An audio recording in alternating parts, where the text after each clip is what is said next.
Document जो digital form में हो और एक नेटवर्क बेस्ड इंफॉर्मेशन नेटवर्क पे एक वो डिस्प्ले हो जाए, यानी कि इंटरनेट पे जब वो आ जाए तो वो ही ई कंटेंट है।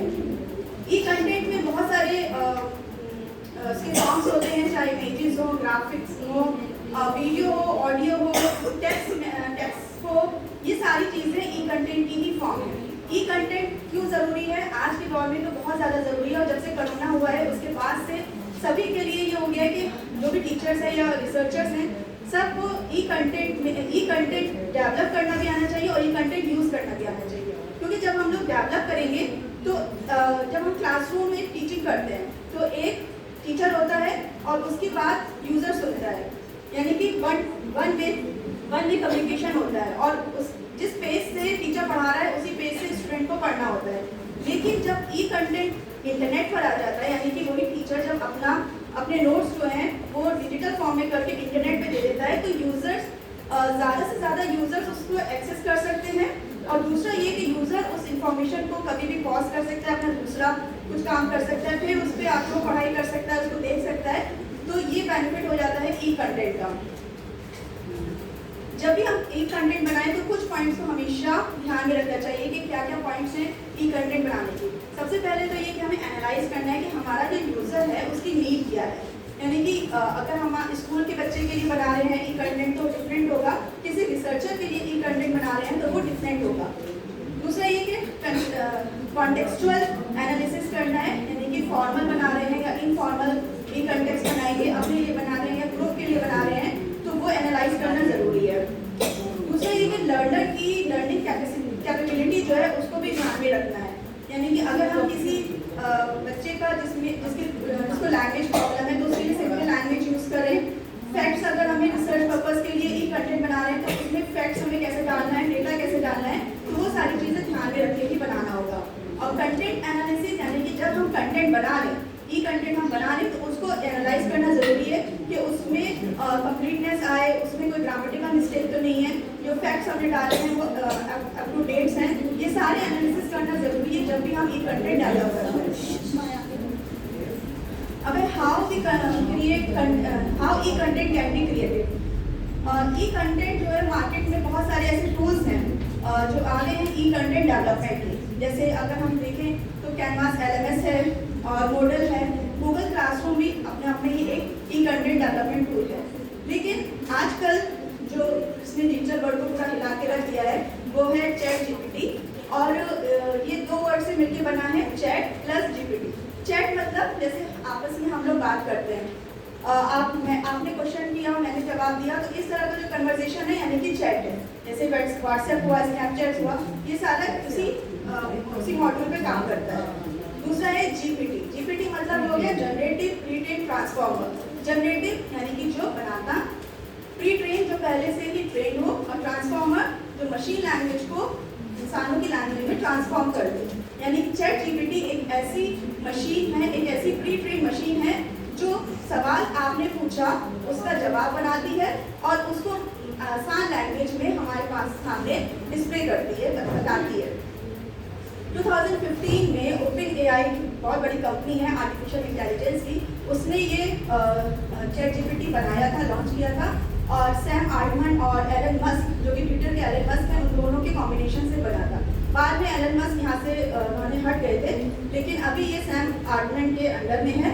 और चैट GPT जो है नवंबर 2022 में ही लॉन्च हुआ है, बिल्कुल लेटेस्ट टेक्नोलॉजी है। और इसका जो ये है, ये चैट बोट आर्टिफिशियल इंटेलिजेंस पे वर्क करता है। चैट बोट जो आर्टिफिशियल इंटेलिजेंस है उसका यही है कि वो बिल्कुल जैसे हमने कोई भी क्यूरी उसको पूछेंगे तो उसके जो चैट बॉक्स है उसमें वो क्यूरी लिख के आ जाएगी। आर्टिफिशियल इंटेलिजेंस जो है वो आर्टिफिशियल इंटेलिजेंस क्या चीज़ है ये समझना बहुत ज़रूरी है। आर्टिफिशियल इंटेलिजेंस मतलब जो मशीन इंसान की अक्ल के बराबर काम करने लगे वो आर्टिफिशियल इंटेलिजेंस है।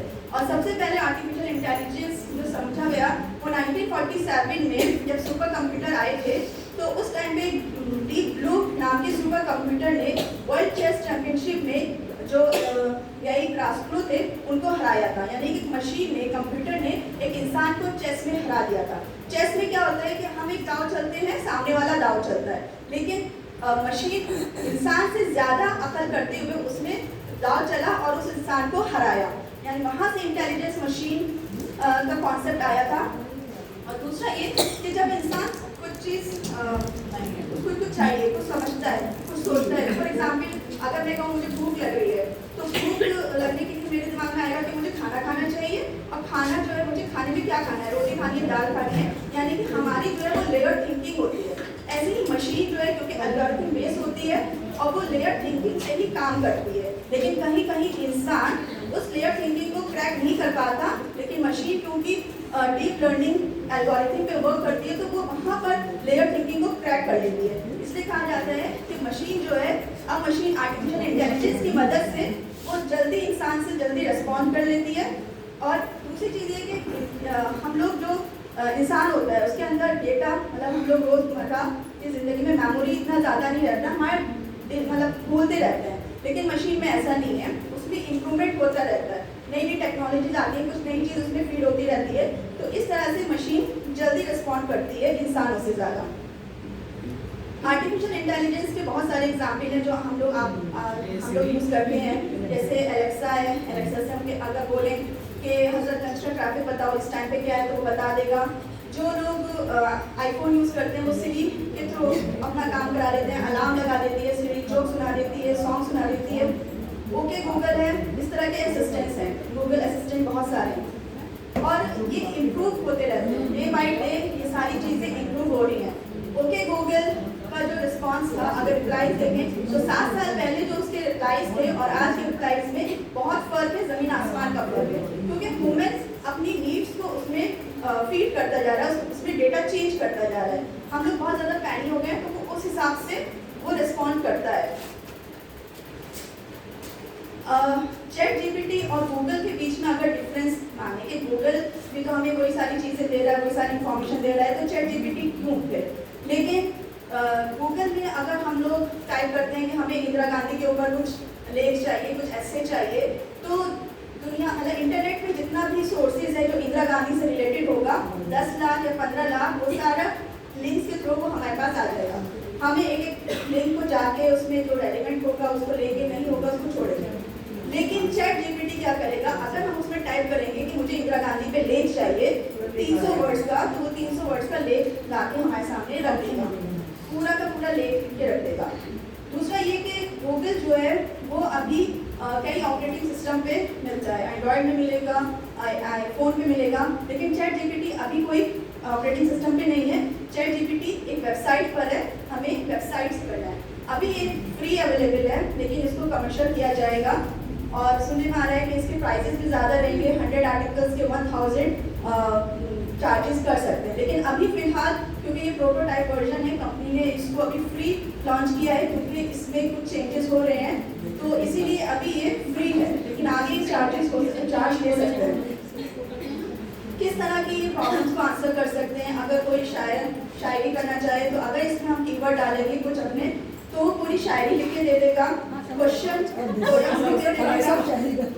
नोट्स टीचर्स के लिए बना सकता है, जो होमवर्क कर देता है, सॉन्ग्स है और फैक्चुअल डेटा टेबल फॉर्म में प्रोवाइड करेगा। यानी कि इसमें आप जो भी कीवर्ड डालेंगे वो पूरा का पूरा ये आपको नोट्स बना के दे देगा पूरा। वो कोई लिंक नहीं देगा, कहीं आपको जाके लिंक नहीं करना है, उससे दिमाग नहीं लगाना है, वो अपना आप ही सब चीज़ बना के देता है। ये वेबसाइट है इसकी, ओपन एआई की। गूगल पे जाके आप ओपन एआई डालेंगे और चैट जीपीटी डालेंगे तो ये आ जाएगा। इसका होम पेज है ये, ट्राई चैटबॉट, क्योंकि अभी ट्रायल वर्जन है, तो ट्राई चैट जीपीटी पे जब क्लिक करेंगे तो लॉगिन मांगेगा, जिसमें आप अपना क्रिएट अकाउंट भी कर सकते हैं या फिर गूगल के साथ कंटिन्यू भी कर सकते हैं। ये इसका एक डमी एक है, डमी इसका दिया था। पेशेंस सबको मिल जाएगा। देखो यही है, सब लोग यही है। देखो तो डाल देंगे। हाँ, अभी फॉलोअप भी होना है इस प्रोग्राम का। ये मैंने मोबाइल से स्क्रीन रिकॉर्ड करके इस पर डाला है। ये मैंने टाइप किया कि हाउ टू लूज वेट और हाउ टू मेंटेन मेटाबॉलिज्म। तो इसमें पूरे स्टेप बाय स्टेप बता दिए थे और क्या हमें करना चाहिए, कितना डाइट लेना चाहिए एक्सरसाइज करनी चाहिए, तो वो सारा ये लिख देता है। एक चीज इसमें ये है कि अगर वैसे तो ये इंग्लिश लैंग्वेज को ज़्यादा प्रीफर करता है, वैसे तो ये इंग्लिश लैंग्वेज को ज़्यादा प्रीफर करता ये है, बताओ लेकिन चैट के बदले 2GPT है कि नहीं? नेक्स्ट पर्सन बताइए। तो लेकिन ये दूसरी लैंग्वेजेस में भी अपना हमें इंफॉर्मेशन प्रोवाइड करता है, यानी जिस लैंग्वेज में आप टाइप करेंगे उस लैंग्वेज में ये रिस्पॉन्स करेगा। अगर आप हिंदी में टाइप करेंगे, एग्जाम्पल उर्दू में टाइप करेंगे उर्दू में आ जाएगा, हिंदी में टाइप करेंगे हिंदी में आ जाएगा, और उसी लैंग्वेज में भी टाइप करेंगे, लेकिन ये 3 आने के तो मैंने इसको ट्राई किया। दूसरा अगर पर्शियन भी चाहिए तो पर्शियन, हाँ इसमें है कि कई लैंग्वेज है, लेकिन अगर पर्शियन में टाइप करके आपको देखना पड़ेगा कि वो दे रहा है या नहीं दे रहा है, लेकिन ये 3 लैंग्वेज में इसमें दिया था। दूसरा ये कि टेक्स्ट मतलब टेबल फॉर्म में अगर आपको इंफॉर्मेशन बनानी है तो टेबल फॉर्म में आपने लिख दिया कि make table of 5 libraries with URL and images, तो उसने 5 लाइब्रेरीज के बारे में दिया, वर्ड की और यूआरएल और इमेजेस के साथ इसने दे दिया। तो ये चैटजीपीटी की कुछ लिमिटेशन भी है, ऐसा नहीं है कि चैटजीपीटी आया है तो हमारे पास अलादीन का चिराग आ गया है, हमें कुछ नहीं करना है, हम टाइप करेंगे और हमें इंफॉर्मेशन मिल जाएगी, ऐसा नहीं है। ये 80% वर्क करके देगा, लेकिन 20% एफर्ट आपको डालना है। ये बता देगा कि वेट लूज कैसे करना है, लेकिन करना तो आपको पड़ेगा, एक्सरसाइज आपको करनी पड़ेगी, डाइट आपको करनी पड़ेगी। तो 80% ये दे देगा, लेकिन 20% आप ही को ही करना है। दूसरा इसका ये है कि 2021 के बाद से जो इवेंट्स हैं उसकी इंफॉर्मेशन इसमें नहीं है। जैसे अगर हम कह दें कि टर्की का जो अर्थक्वेक आया है उसके बारे में बताया तो वो नहीं बताएगा। और तीसरा ये कि एक ही जवाब का, एक ही सवाल के ये कई तरह के जवाब बना के देता है। अगर हम बार-बार एक क्वेश्चन देंगे तो उसके जवाब को अलग-अलग देगा, और जिस क्वेश्चन के आंसर उसके पास नहीं है वो डिनाई भी कर देगा, वो सॉरी बोल के डिनाई कर देगा।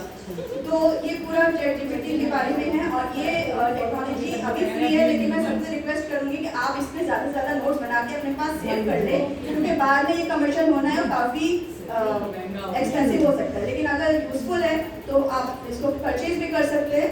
तो ये कोई नाम